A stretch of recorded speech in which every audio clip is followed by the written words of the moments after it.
नमस्कार दोस्तों, अहंकार न करने का ज्ञान हम लोग आज की इस वीडियो में देखेंगे।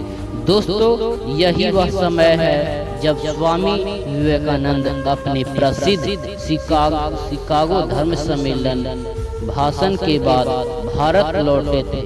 अब दुनिया के हर देश में उनकी चर्चा होने लगी, हर कोई उन्हें जानने लगा। स्वामी जी भारत लौट आए और अपने स्वभाव के अनुसार, दोस्तों, स्वामी जी अपने स्वभाव के अनुसार भ्रमण कर रहे थे। दोस्तों, इस समय वे हिमालय और उसके आसपास के क्षेत्रों में थे। दोस्तों, स्वामी विवेकानंद हिमालय और उसके आसपास के क्षेत्रों में भ्रमण कर रहे थे। दोस्तों, एक दिन घूमते घूमते वह एक नदी के किनारे आ पहुंचा। वहां उसने देखा कि एक नाव तो थी, लेकिन वह किनारा छोड़ चुकी थी। फिर वे किनारे पर बैठकर नाव के लौटने का इंतजार करने लगे। कौन मेरे दोस्त? तो स्वामी विवेकानंद नाव के लौटने का इंतजार करने लगे। एक साधु वहां से गुजर रहे थे। जब संत ने स्वामी विवेकानंद जी को वहां अकेले बैठे देखा तो वह स्वामी जी के पास गए और उनसे पूछा कि आप यहाँ क्यों बैठे हैं? तो दोस्तों, स्वामी जी ने उत्तर दिया, मैं यहाँ नाव की प्रतीक्षा कर रहा हूँ, वेटिंग कर रहा हूँ। दोस्तों, ऐसा जवाब देकर स्वामी विवेकानंद जी ने जवाब दिया। दोस्तों, साधु ने फिर पूछा, तुम्हारा नाम क्या है? What is your name? Swami ji ने कहा, मैं विवेकानंद हूँ।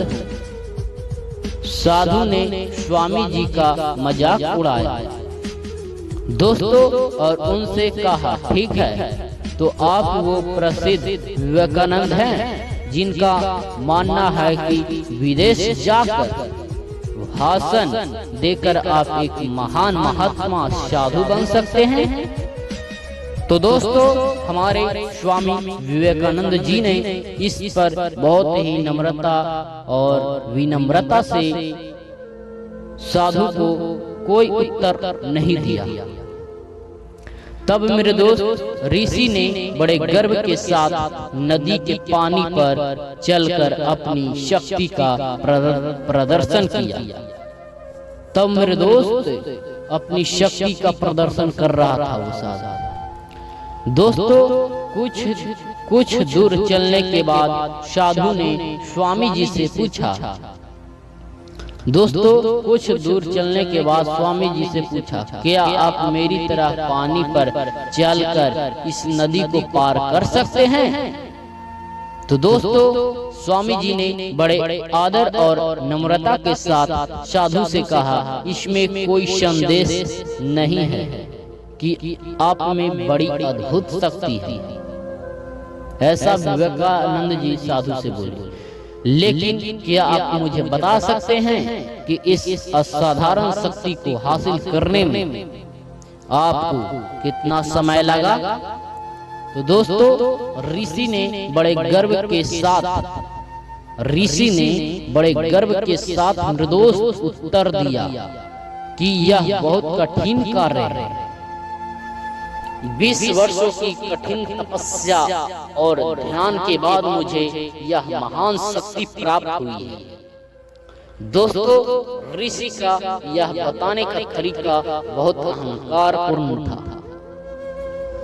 तो दोस्तों, इस पर हमारे महान स्वामी विवेकानंद जी ने यह देखकर स्वामी जी ने बड़े शांत स्वर में कहा, तुमने अपने जीवन के 20 वर्ष ऐसे ही विद्या सीखने में बर्बाद कर दिए। जो काम 9-5 मिनट में कर सकती है, आप इन 20 वर्षों को गरीबों और निराश्रितों की सेवा में बिता सकते थे। दोस्तों, या फिर अपने ज्ञान और शक्ति का उपयोग देश और देशवासियों की प्रगति के लिए कर सकते थे। दोस्तों लेकिन सिर्फ 5 मिनट बचाने के लिए अपने 20 साल बर्बाद करना बुद्धिमानी नहीं है। ऐसा दोस्तों हमारे महान दोस्तों साधु सिर झुकाकर निर्दोष खड़ा रहा और स्वामी विवेकानंद जी को नाव में बैठकर नदी के दूसरे किनारे पर चले गए।